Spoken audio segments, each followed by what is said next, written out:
How to fix Google Play payment declined. A payment method can be declined on Google Play for a number of reasons. Your card may have expired.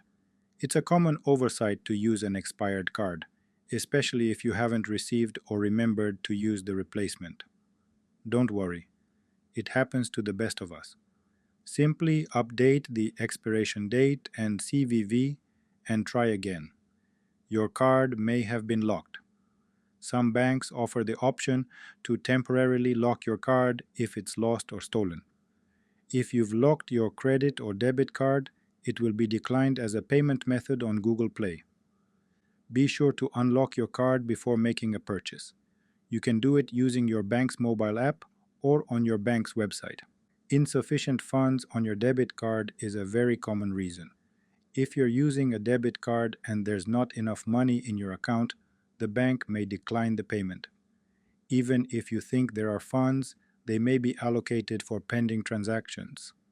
Keep in mind that overdrafts are not guaranteed, so it's essential to have sufficient funds in your account.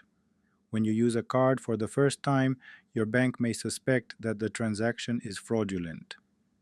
The bank that issued your card may reject the charge from Google Play if it suspects you didn't initiate the transaction.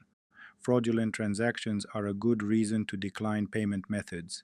You may have used an incorrect card number. When you add a new card, it is easy to make a typo. It is crucial to enter the correct card number to avoid payment being declined. Even a single incorrect digit can lead to a declined payment. Take your time and enter the card number carefully to ensure a successful transaction. You reached the transaction limit on your card.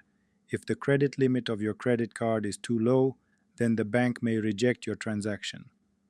Some banks may also limit the maximum amount you can spend per day or week. These are some of the reasons Google Play may reject the payment method.